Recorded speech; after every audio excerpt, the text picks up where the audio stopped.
오늘은 요한복음 말씀을 가지고 거짓으로부터의 해방이라는 제목으로 여러분들과 함께 말씀의 은혜를 나누고자 합니다. 최근 들어서 한국 사회에 화두가 되는 어떤 용어들이 생겨나고 있는데 그 중에 하나가 집단지성이라는 거예요. 여러분 집단지성에 대해서 들어보셨나요? 사실 미국에서는 한 100년 가까이 전부터 이 용어가 발생했는데 우리 사회는 최근 들어서 이 용어의 의미가 많은 사람들에게 다가오고 있는 것 같아요. 원래 이 집단지성이라는 개념의 의미는 다수의 사람들이 서로 협력해서 얻게 된 집단의 지적 능력을 이야기해요. 한 사람 한 사람의 지능이 아니라 집단의 지적 능력을 말하거든요. 이 개념은 1910년도에 미국 하버드대 교수이자 곤충학자인 윌리엄 모턴 휠러 박사가 개미를 관찰하다가 알게 된 거예요. 개미 한 마리는 작고 약하잖아요. 그런데 그 개미들은 주로 떼를 지어서 움직이죠. 먹이를 구할 때도 떼를 지어서 해서 자기의 몸집보다 훨씬 큰 먹이들을 끌고 가는 모습을 우리가 종종 보게 되는데요.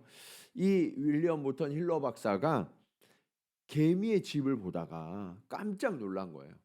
이 작은 개미가 그 개미의 집을 짓는데 그 구조가 너무 복잡하고 크고 견고하다라는 것을 알게 된 거예요. 개미 집을 한번 사진으로 보겠습니다. 어때요? 너무 아름답죠. 네, 그리고 너무 이 구조가 정말 잘 지었죠. 그런데 이 개미집이 이렇게 겉에서 볼 때는 요 정도다라고 생각되지만 이 개미집의 구조를 잘 드러내는 사진이 한 장 있어요. 자, 이게 개미집이에요. 이게 개미집의 개미방이 아까 본 것 같은 게 135개가 거기에 주렁주렁 달려 있는 모습이에요. 그래서 여러분, 이 개미집은요, 에어컨이 없어도 뜨거운 그 사막에서도 일정한 온도를 계속해서 유지하는 과학적 통풍 구조를 이루고 있고요. 이 개미들이 타액과 배설물을 섞어서 이 집을 만드는데 콘크리트보다 더 견고하다고 그래요. 그래서 인간들이 이 건축자들이 이 개미의 집을 보고서 너무나 놀라는 모습들을 종종 우리는 보게 돼요. 그래서 이 집단지성의 모토가 뭐냐? 우리는 나보다 똑똑하다. 이 말에 동의하십니까? 네. 함께 모이면 한 사람보다 훨씬 더 똑똑하겠죠? 그런데 개미도 이렇게 함께 모여서 정말 놀라운 집단지성을 발휘하는데 문제는 인간 사회는 꼭 그렇지만은 않더라라는 거예요. 사실 이 집단 지성이 잘 발휘될 수 있는 환경이 최근에 조성되고 있는데 그것이 인터넷과 정보통신의 발달을 통해서 이 집단 지성이 정말 극한으로 발휘될 수 있는 환경이 조성되고 있거든요. 그러면서 시간과 공간을 초월해서 인간의 모든 이 지식들이 총합을 이루게 됐어요. 그렇게 시간과 공간을 초월해서 인간의 지식이 쌓이면 어떻게 될까요? 사람들이요, 어떤 세상을 기대했냐면 훨씬 더 공평하고 자유로운 세상이 올 거라고 기대했고요. 많은 학자들도 그렇게 주장했어요. 그런데 여러분, 지금 우리가 살아가는 사회는 어때요? 집단 지성이 발휘돼서 이전보다 훨씬 더 안전하고 이전보다 훨씬 더 평화롭고 공평한 세상이라고 생각하시나요? 많은 사람들이 여기에 동의하지 못하더라고요. 사실 우리의 기대와는 전혀 달리 이 집단 지성이 발휘되어야 할 이 세상이요, 아주 이상하게 되어가고 있어요. 왜 그러냐면 정보의 홍수가 쏟아지는 건 분명한데 그 정보의 홍수 속에서 진실과 거짓이 뒤섞여 있어서 그것을 정확하게 분별해내기가 아주 어려운 시기가 지금 시기예요. 여러분들이 인터넷에 검색해 보시면 그것을 금방 알 수 있는데 특별히 기독교에 관한 질문을 하시면 정통 교단보다 이단의 이야기가 60% 이상이 됩니다. 너무나 많은 이 거짓들이 그 안에 들어가 있어요.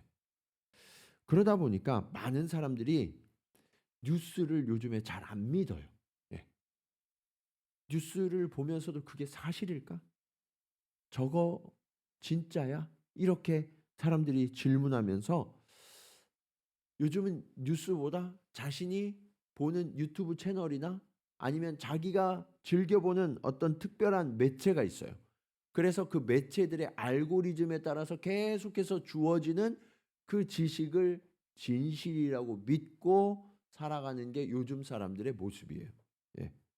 그러다 보니까 믿고 싶은 것만 믿으니까 이전보다 훨씬 더 갈등이 깊어지고 더 커지고 있죠. 해결이 안 돼요.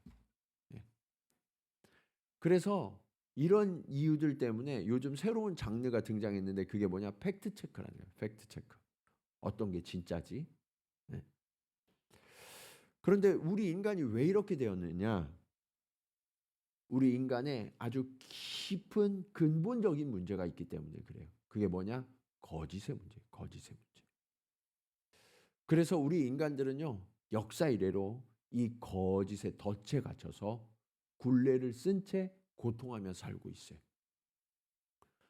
그 어떤 방법으로도 해결되지 못한다는 것을 지금 오늘날의 모습이 보여주고 있는 거죠. 그러면 우리는 어떻게 하면 이 거짓으로부터 해방될 수 있을까요? 오늘 말씀을 통해서 함께 교훈을 얻기를 원합니다. 첫 번째로 우리 사람들이 왜 거짓의 굴레에 갇히게 되었을까? 그것을 우리가 좀 살펴볼 필요가 있어요. 성경은 내가 기준이 될 때 거짓의 종이 될 수밖에 없다라고 말씀하고 있어요. 누가 기준이 될 때요? 내가 기준이 되기 때문에. 오늘 말씀은요, 이 주님께서 주신 말씀인데 이 말씀을 주신 대상자들이 있어요. 그 대상자가 누구냐? 예수님을 믿기로 하고 따라다니던 유대인들이에요. 믿었던 사람이에요? 안 믿었던 사람이에요? 믿는 사람이라고. 예수님을 믿는 사람. 그런데 그들을 향해서 예수님이 뭐라고 말씀하시냐면 진리를 알지니 진리가 너희를 자유하게 하리라 라고 선포하셨어요. 그러면 여러분 같으면 뭐라고 대답하시겠어요? 주님, 그 진리를 내게 주셔서 나를 자유하게 해주세요. 이것이 당연한 반응이잖아요. 그런데 이들이 뭐라고 대답하는지 한번 보세요. 33절 말씀입니다. 그들이 대답하되 우리가 아브라함의 자손이라 남의 종이 된 적이 없거늘 어찌하여 우리가 자유롭게 되리라 하느냐. 여러분, 이들은요, 예수님이 진리를 알면 너희가 자유하게 되리라 하는 말씀을 아멘으로 받기보다는 우리는 이미 자유한 존재라고, 그리고 우리가 자유한 존재라는 근거는 우리가 아브라함의 자손이기 때문입니다 라고 당당하게 예수님의 논리에 반박하고 있는 거예요. 아브라함의 자손이라는 사실과 자유가 무슨 관련이 있길래 이들이 예수님의 말씀에 반박하게 된 걸까요? 거기에는 예수님이 말씀하신 자유의 의미가 육체적인 자유가 아니라 영적인 자유라는 사실을 이들이 알았기 때문이에요. 예. 거기까지는 아주 잘했는데 문제는 이들이 이 영적인 의미의 자유를 받아들일 때 아브라함의 자손이면 당연히 영적인 자유를 누리지라고 생각을 했던 거예요. 여기에 문제가 있어요. 그게 뭐냐? 이들은 예수님을 믿고 따르고 있는데 여전히 유대인의 틀을 벗어나지 못하고 있었던 거예요. 네. 그런데 성경은 뭐라고 말씀하셨냐? 창세기 17장 4절에서 5절 말씀입니다. 같이 한번 읽을까요? 자, 시작.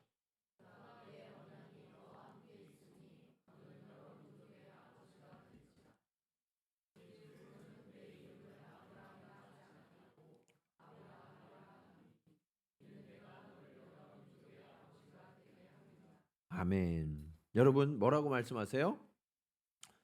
아브라함이라 하리라 하셨는데 그 아브라함은 여러 민족의 아버지라는 뜻이거든요. 그러니까 하나님은 아브라함을 부르실 때부터 유대인만 구원하시겠다고 말씀하신 게 아니에요. 육체적인 아브라함의 자손들만 구원하시겠다고 하신 것이 아니라 처음부터 하나님의 계획은 만민을 다 구원하는 것이 하나님의 뜻이었다고 말씀하셨잖아요. 그런데도 하나님은 계속해서 이 말씀을 하셨는데도 불구하고 이 아브라함의 자손인 유대인들은 하나님의 말씀을 제한했어요. 어떻게 제한했어요? 자기들만 구원받는 말씀으로. 그래서 하나님의 말씀을 자기 기준에 맞게 재해석하고 있었던 거예요. 오늘날의 많은 크리스찬들이 믿음이 성숙해야 되는데 성숙하지 못해요. 계속 어린아이와 같은 신앙에 머물고 있어요. 왜 그러냐? 말씀을 받는데 내가 받고 싶은 말씀만 선택하는 거예요. 네. 그래서 하나님이 이런 말씀 주시면 하나님 너무 감사합니다 하는데 저런 말씀을 주시면 하나님 이거 너무 부담되는데요. 이것은 저에게 말씀하지 마세요. 그러면서 말씀을 취사 선택하는 거예요. 나의 기준이 되어서 하나님의 말씀조차도 내 맘대로 조정하려고 그래요. 새롭게 해석을 해요. 여기에서 문제가 되는 거예요. 우리가 신앙생활을 하지만 여전히 내 틀을 벗지 않으려고 하는 거죠. 그런데 주님은 뭐라고 말씀하셨느냐? 요한복음 1장 12절로 13절 말씀입니다. 같이 한번 읽겠습니다. 자, 시작.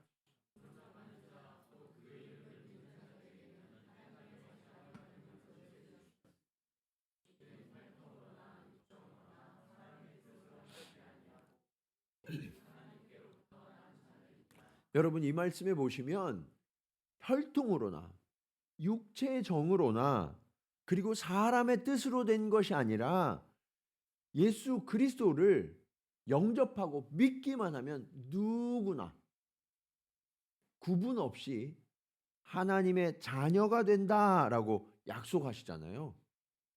이게 하나님의 뜻이란 말이에요.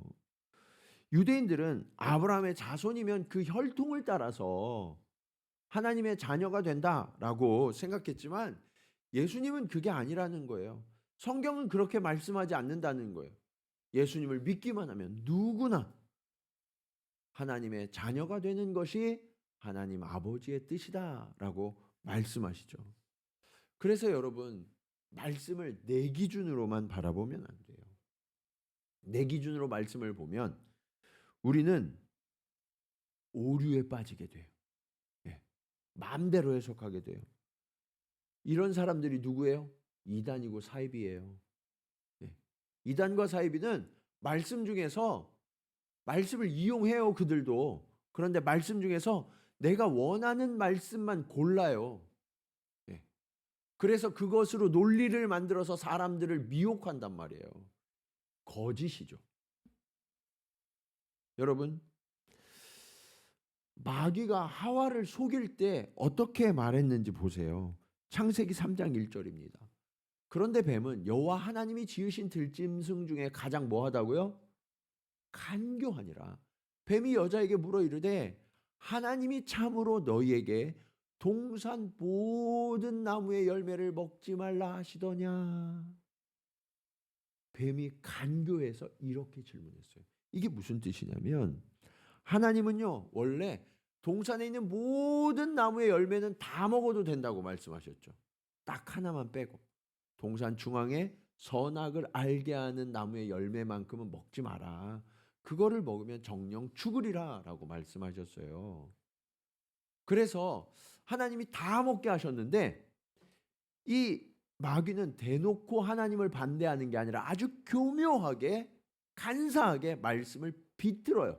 뭐라고 비트냐? 하나님이 다 못 먹게 하신 거 아니야? 그렇게 해서 아담과 하와가 하나님이 주신 모든 것들에 주목하던 그 시선을 먹지 못하는 쪽으로 돌리게 하는 거예요. 하나님이 다 주셨는데 그거 하나 못 먹게 한 것, 거기에 집중하도록 교묘하게 시선을 돌리는 거예요. 이게 뱀의 간교함이에요. 그렇게 속고 나니까 우리가 어떻게 되냐면 하나님이 우리에게 많은 것을 주셨거든요. 그런데 우리는 항상 불만이에요. 왜요? 하나님이 주시지 않은 게 남아있거든요. 그 뱀의 간교함에 빠진 증세예요. 이처럼 뱀은요, 항상 우리의 마음과 시선을 왜곡되게 해요. 이것이 거짓에 속는 과정이에요. 예. 하나님의 백성이라면 하나님께 속해야 되는데 아브라함 자손이 된 것으로 만족하게 하는 거예요. 예. 여러분, 많은 성도들이 똑같은 거짓에 빠져 있어요. 내가 예수를 따르는데 자기 기준을 가지고 예수를 따라요. 하나님의 기준으로 예수를 믿어야 되는데 내 기준이 다 각자 있어요. 그래서 새벽 예배를 열심히 하시는 분들은 새벽 예배를 해야 예수를 믿는 거라고 이야기하죠. 봉사를 열심히 하시는 분들은 봉사를 해야 그리스도인이라고 이야기해요. 전도를 열심히 하는 분들은 전도를 해야 예수를 믿는 거라고 이야기한단 말이에요. 누구의 기준이에요? 자기 기준이에요. 또 반대도 있어요. 예수를 믿는 것은 주님이 뭐라고 말씀하셨냐면 그리스도의 장성한 분량에 이르기까지 성장해야 된다고 말씀하세요. 그런데 한 60쯤 지나시면 많은 성도분들이 뭐라고 하시냐면 목사님 됐어요. 이 나이에 뭐 제가 성경 공부를 하고 이 나이에 뭐 선교를 가고 봉사를 하겠습니까? 그건 젊은 사람들 하라고 하세요. 그 얘기는 뭐냐면 목사님 저는요 이 나이가 되니까 예수님만큼 분량이 꽉 찼습니다 라는 이야기와 같은 거예요. 어때요 여러분? 이 중에 예수님만큼 제가 성장했습니다 하시는 분 한번 손 들어보세요. 네. 없으세요? 그러면 우리가 멈추면 돼요 안 돼요? 안 돼요.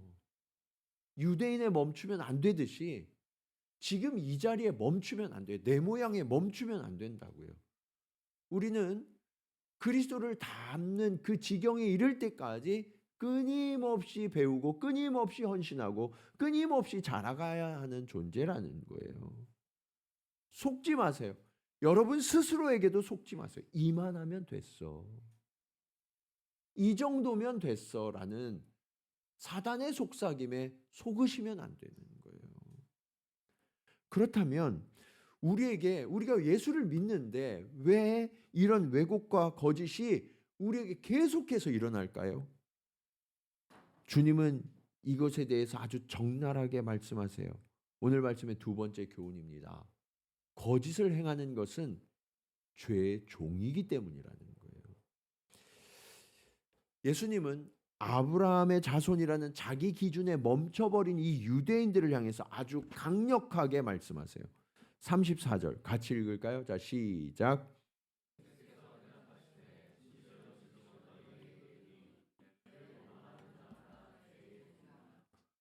예수님이 얼마나 답답하셨든지 진실로 진실로라고 거듭 강조하시면서 말씀하시거든요.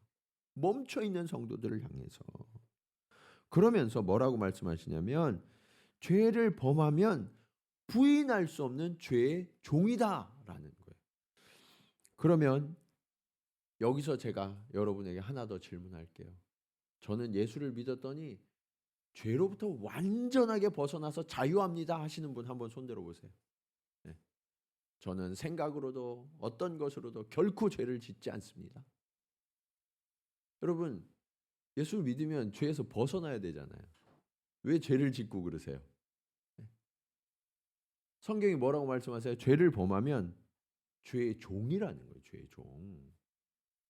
이것이 우리들의 상태라는 거예요. 네. 그런데 우리가 말하는 우리가 느끼는 그 죄 그것만 이야기하는 게 아니라 오늘 본문에 나오는 죄의 본질적인 의미가 있어요. 그게 뭐냐? 관역을 벗어났다라는 거예요. 죄의 진짜 의미는 관역을 벗어났다는 거예요. 어떤 관역이냐? 하나님이 저와 여러분을 창조하셔서 이 땅에 보내실 때 하나님이 정하신 목적과 뜻이 다 있어요. 한 사람도 예외 없이 하나님의 뜻과 하나님의 목적을 가지고 이 땅에 보냄을 받았다는 거예요. 그런데 이 세상을 살면서 사람들이요, 거짓되고 헛된 것을 바라보고 그것에 빠져서 하나님의 목적과 뜻과는 상관없는 삶을 살아가더라라는 거죠. 그것이 죄라는 거예요. 그게 진짜 죄의 의미예요. 아담과 하와가 사단에게 속아서 선악과를 따먹은 이후에 삶이 바뀌었어요.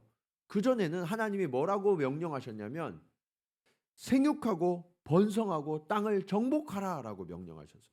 하나님의 질서를 이 땅 가운데 나타내라라고 말씀하신 거거든요. 그런데 이들이 범죄한 이후에는 어떻게 됐냐면 계속해서 잘잘못을 따져요. 서로 비교하는 거예요. 가인과 아벨이 비교하니까 어떻게 됐어요? 형이 동생을 쳐서 죽이고 말았어요. 그리고 그들은 끊임없이 계속해서 높아지려고 해요. 그 대표적인 게 뭐예요? 바벨탑을 쌓은 거예요. 네. 여러분, 이것이 죄의 속성인데, 죄의 종이 된 사람들의 모양인데, 그럼에도 불구하고 사람들은요, 거짓을 단순하고 가볍게 여겨요. 그냥 거짓을 말하면 사람들이 그럴 수도 있지, 농담이야. 네. 그래서 우리 만우절도 있잖아요, 그렇죠?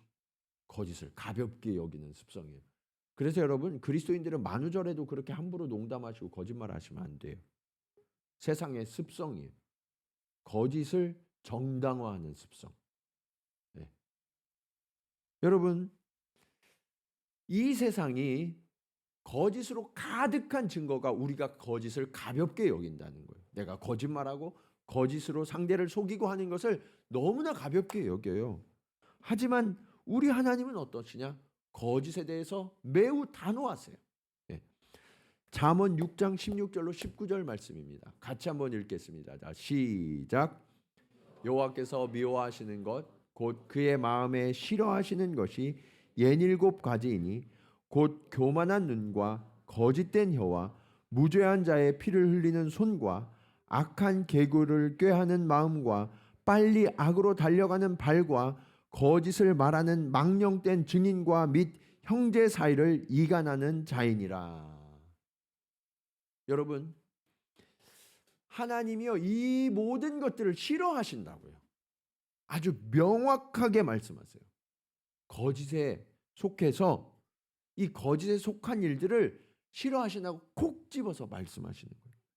우리는요, 눈이 교만해요. 예. 그래서 하나님이 주신 진실된 눈으로 서로를 바라보지 않고 편견을 가지고 바라봐요. 저 사람은 별로야. 저 사람은 아니야. 예. 눈이 교만해요. 그리고 말은 악한 괴교를 계속해서 꾸며요. 있잖아, 저 사람은 김 집사는 이 집사는 말이야. 악한 괴교를 끊임없이 말해요. 그러니까 우리의 손은 피를 흘려요. 형제 사이를 이간해요.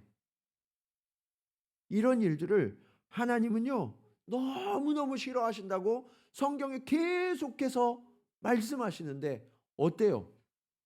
믿는 자들도 이런 일을 해요, 안 해요? 해요. 해요. 그러면서 뭐라고 이야기하냐면 이 세상 사람들이 다 그러는데 뭐 다른 사람 안 그런 사람 있으면 데려와 봐. 당당해요, 오히려. 하나님 앞에서도 그러실 거예요, 여러분. 여러분, 이것은요, 아주 교묘한 간교한 사단의 수에 놀아나고 있는 거라고요. 하나님은요, 거룩하고 신실하셔서 이 교묘하고 간교한 거짓을 분별하실 뿐만 아니라 심판하세요. 신명기 32장 4절 말씀 우리 한번 같이 읽어볼까요? 우리가 믿는 하나님은 어떤 분이신가? 자, 시작.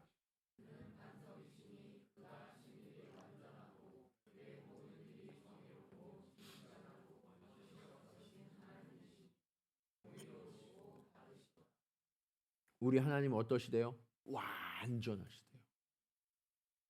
진실하시대요. 거짓이 없으시대요. 바르시대요. 이게 우리가 믿는 하나님이라고요.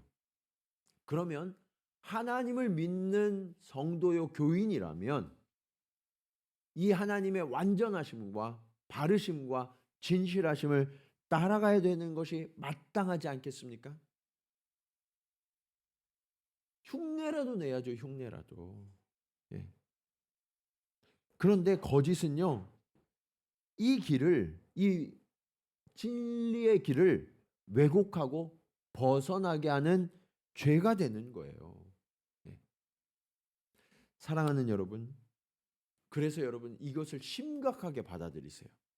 이제 우리는 이 죄에 속한 거짓을 멈추셔야 돼요.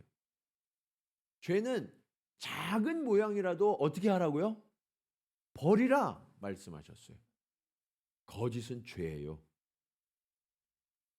아무리 작은 것이라도 버리셔야 돼요.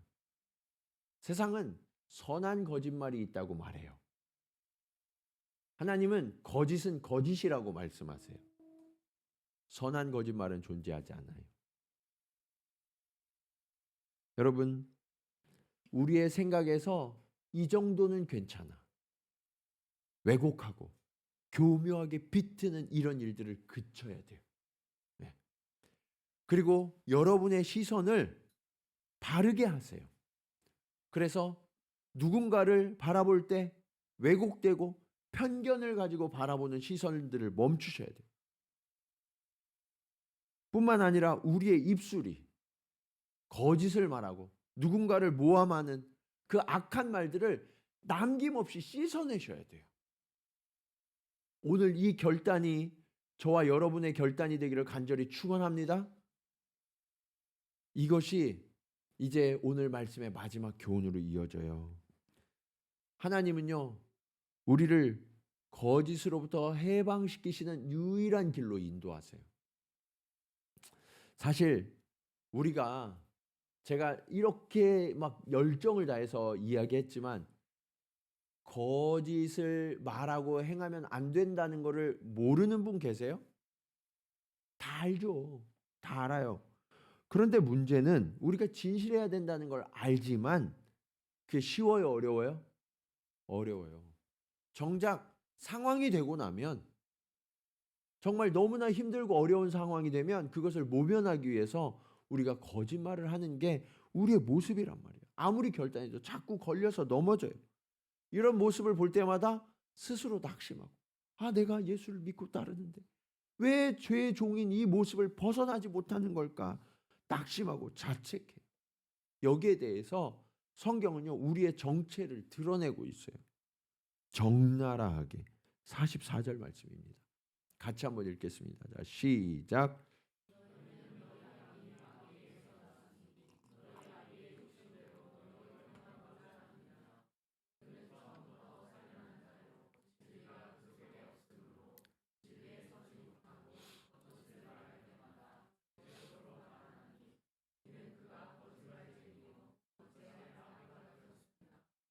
여러분, 예수님을 믿고 따르는 유대인들을 향하여서 주님이 뭐라고 말씀하셨어요? 너희는 너희 압이 마귀에서 났구나라는 거예요. 너무 심각한 말씀 아니에요? 우리가요, 죄에 속하여서 거짓을 행하는 그 순간만큼은 마귀의 아들, 딸 된 일들을 행하고 있구나라는 경고를 하시는 거예요. 네. 그래서 우리가 이 거짓으로부터 자꾸 벗어나지 못하는 거예요. 그런데 이 마귀, 이 거짓의 아비에게 우리가 속해서 그 악한 습관과 유전을 뿌리치지 못하고 계속해서 거짓을 행하고 악을 행하는데, 그렇게 되면 어떻게 되냐면 마귀가 하나님으로부터 심판받아 멸망하는 것처럼 우리도 그 길로 똑같이 갈 수밖에 없다는 거예요. 그러면 우리는 어떻게 하나요? 여기에 대해서 주님이 길을 내어주셨어요. 36절 말씀입니다. 같이 한번 읽겠습니다. 자, 시작. 그러므로 아들이 너희를 자유롭게 하면 너희가 참으로 자유로우리라. 아들이 누구예요? 예수님이 예수님. 이 예수님은 누구의 아들이냐? 완전하시고 진실하신 하나님의 아들이시죠. 그 예수 그리스도께서 저와 여러분을 자유롭게 하시면 우리가 자유롭게 되고 그 예수님과 같이 하나님의 자녀가 될 수 있다라고 말씀하고 계세요.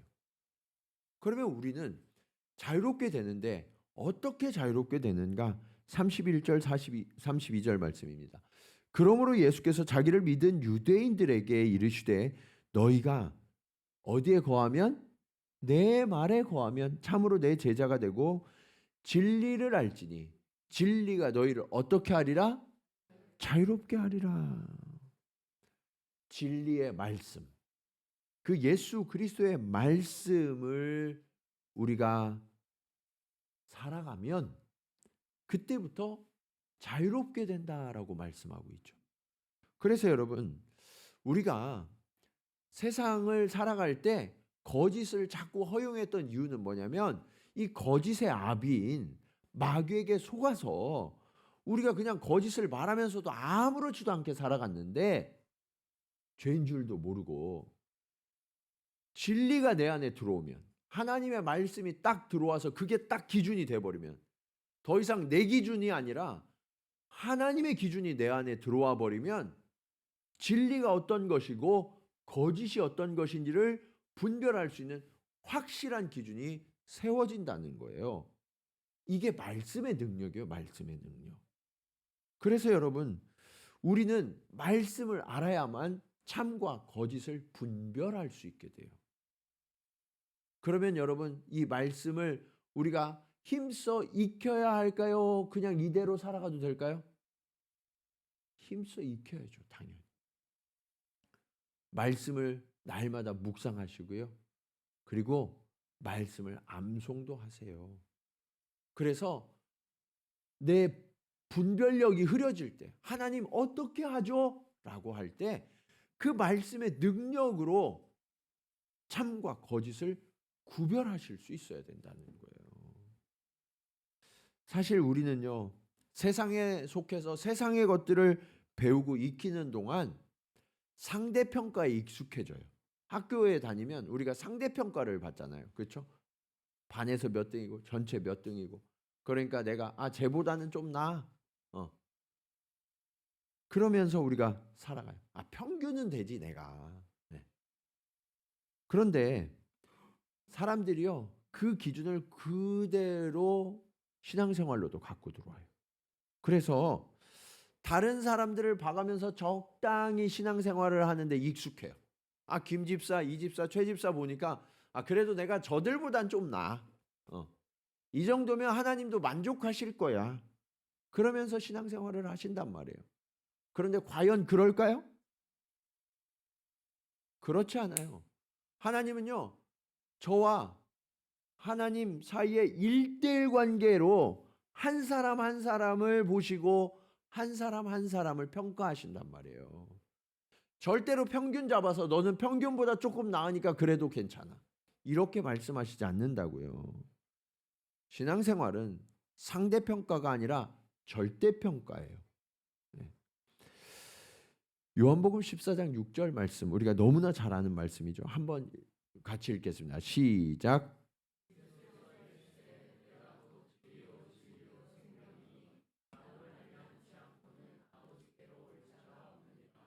여러분, 주님이 뭐라고 말씀하세요? 내가 곧 길이요 진리요 생명이다 라고 말씀하시고, 이 길이 아니면 아버지께로 올 자가 있어요 없어요? 없어요. 유일한 길이라는 거예요. 절대적인 길이라는 거예요. 그래서 신앙은요, 비교적 나은 길이 아니라 유일한 길을 따르는 길이에요. 여러분, 진리는 타협하지 않아요. 그래서 진리인 거예요. 그렇죠? 여기도 길이 있고 저기도 길이 있고 길이 많으면 그게 무슨 진리예요? 보편적인 일이죠, 그거는. 세상 사람들은요, 끊임없이 그리스도인들을 설득해요. 예. 왜 예수님만 유일하다고 이야기하는 거야. 예수님 좋은 거 나도 인정한다니까. 근데 예수님 좋은데 부처님도 좋잖아. 뭐 틀린 말 했어? 공자님은 또 어때? 알라는 또 어때?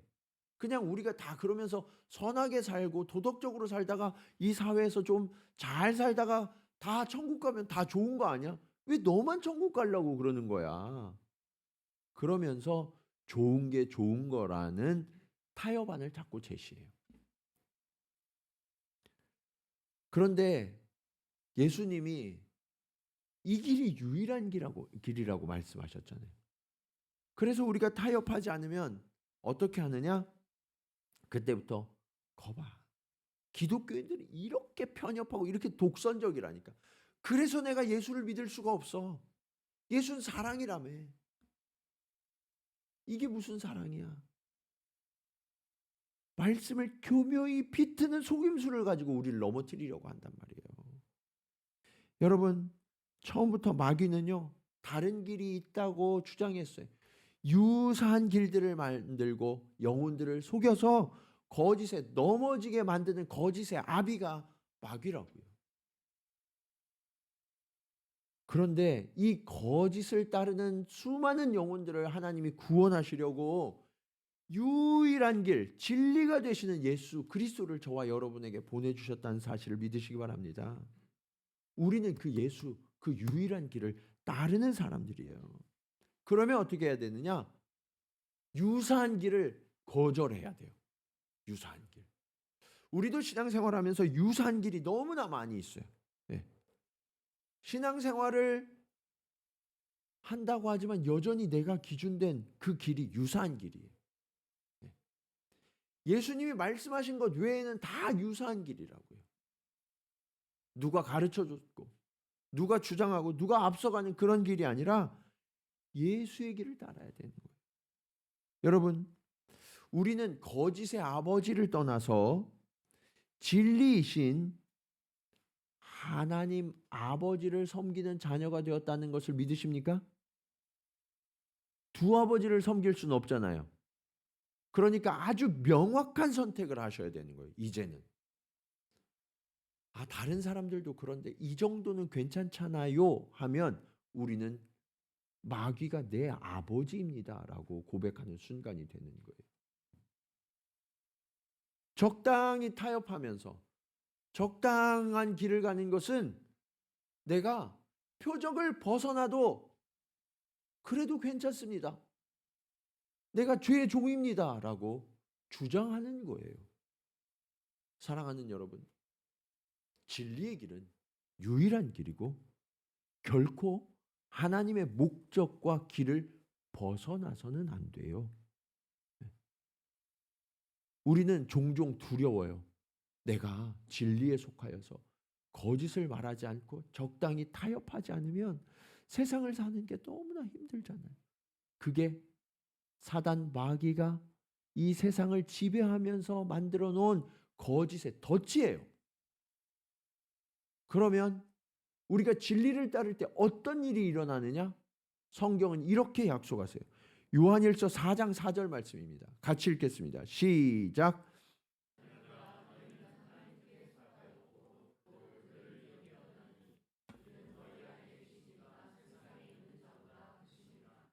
여러분 뭐라고 말씀하세요? 자녀들아, 너희는 누구에게 속했어요? 하나님께 속하였고 거짓의 종, 죄의 종들을 이겼다라고 말씀하고 계세요. 왜요? 우리 안에 계신 하나님이 세상에 있는 사탄 마귀보다 더 크고 강하기 때문이라고 말씀하고 있죠. 이것이 진리를 따르는 자들의 길이에요. 진리를 따르면 반드시 승리함을 믿으시기 바랍니다. 하나님은 그 약속을 오늘 우리에게 허락하셨어요. 이제 우리는 결단해야 돼요. 주님, 제가 더 이상 죄의 종으로 거짓의 아비에 속한 자녀로 살아가지 않기를 결단합니다. 제 생각이 왜곡되어지고 비틀어진 생각으로부터 벗어나서 진리의 말씀을 기준으로 삼게 하여 주시옵소서. 저의 시선이 편견과 오만에 가득 찬 그런 눈이 아니라 하나님이 우리에게 주신 그 선하고 아름다운 것을 그대로 바라볼 수 있는 시선이 되게 하여 주시옵소서. 저의 입술이 거짓과 모함을 일삼던 그런 입술이 아니라 오직 진리를 말하고 진실을 말하는 거룩한 입술이 되게 하여 주시옵소서. 이것이 우리의 결단이 되고 우리의 삶이 되는 진리의 편에 선 저와 여러분 모두가 되시기를 주님의 이름으로 간절히 축원합니다. 우리 말씀을 기억하시면서 함께 찬양으로 고백하기 원합니다. 하나님 아버지, 그렇습니다.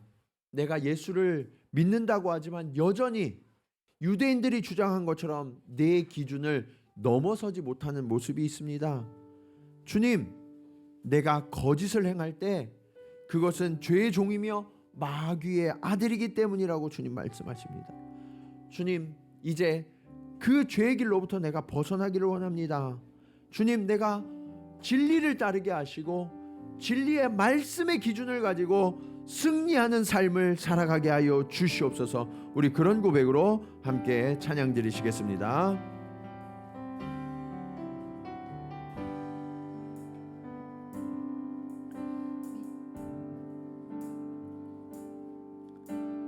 믿음과 삶을 살아내는 실력이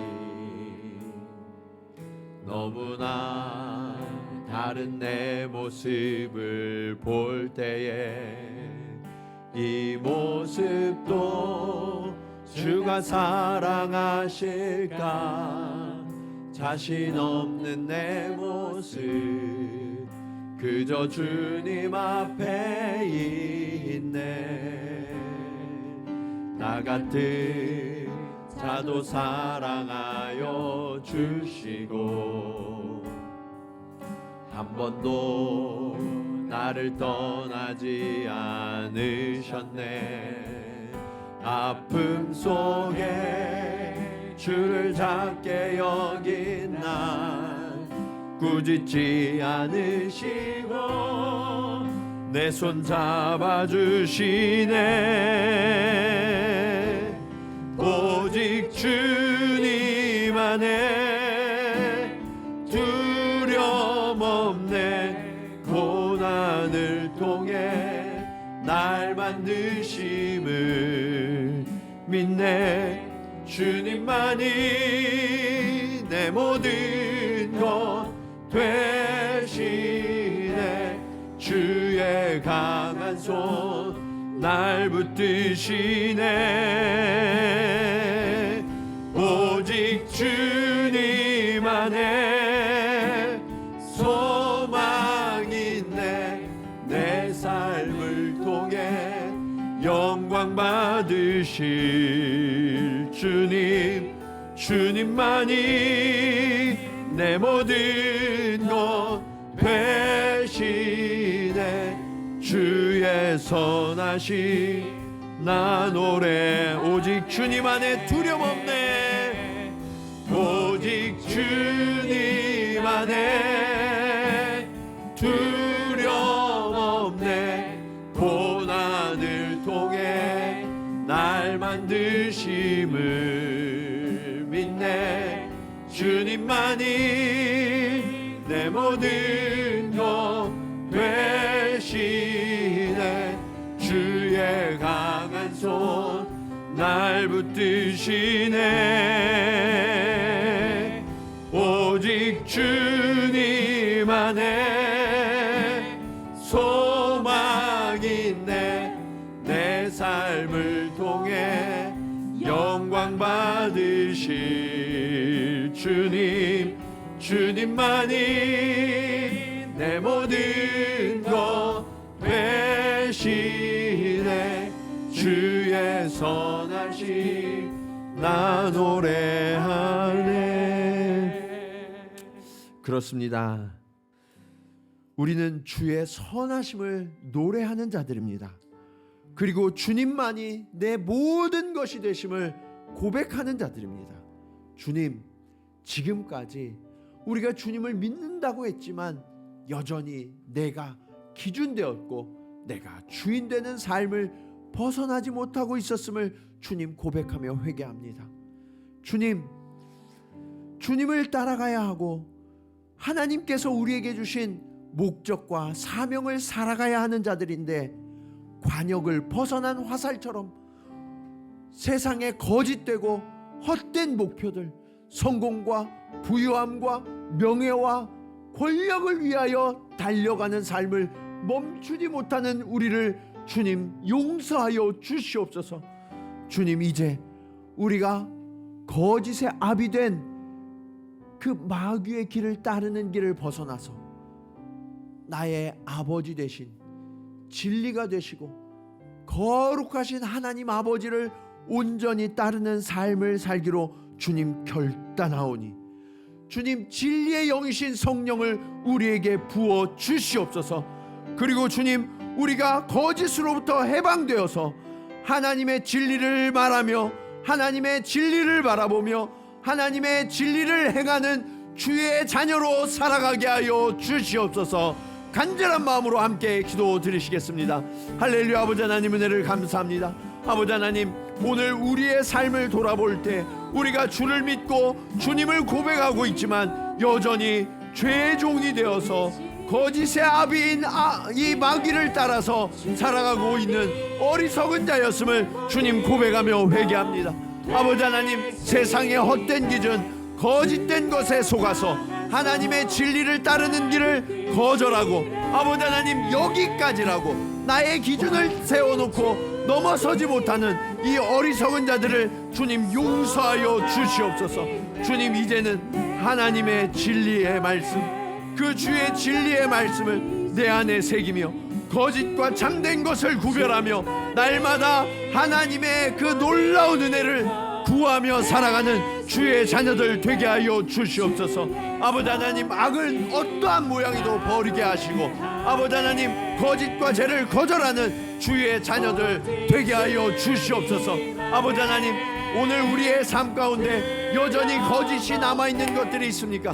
우리의 생각과 우리의 시선과 우리의 입술 가운데 왜곡되어지고 교묘히 비틀어 있고 아버지 하나님, 악한 자들을 닮아서 아버지 하나님 무너뜨리고 아버지 하나님 속이는 모든 것들이 있다면 아버지 하나님, 그 모든 것들을 다 내려놓고 오직 주를 따를 수 있도록 주님 역사하여 주시옵소서.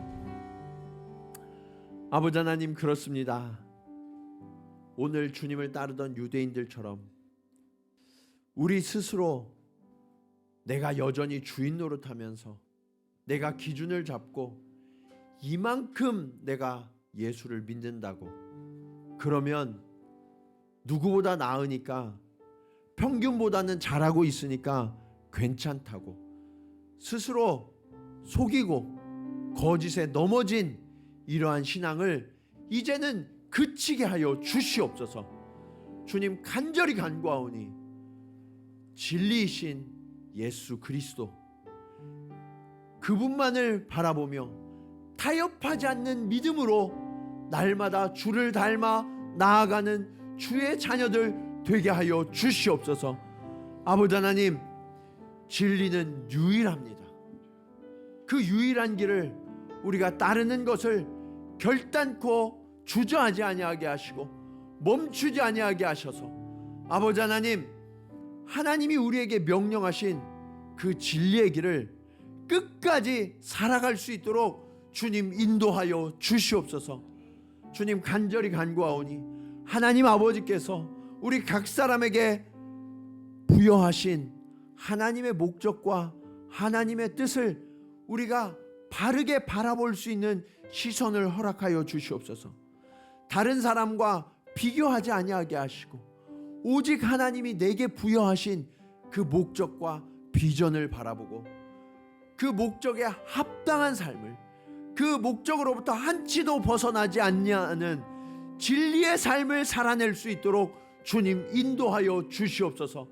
그리고 우리 교회가 그런 사람들의 공동체가 되어서 아버지 하나님, 우리가 함께 모여 하나님의 진리를 나타내게 하시고 하나님의 거룩하심과 하나님의 경건하심과 하나님의 신실하심을 우리 삶으로 증명해내는 진리의 공동체, 거룩의 공동체가 될 수 있도록 주님 역사하여 주시옵소서.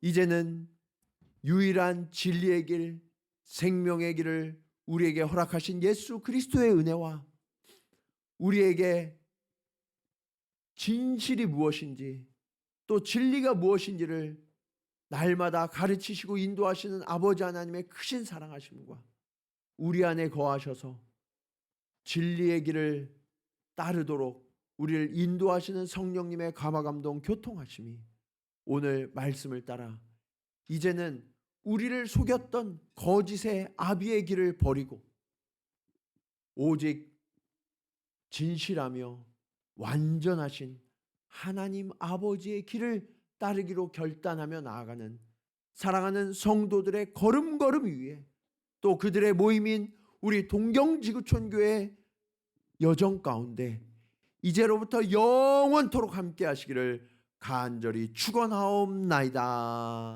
아멘.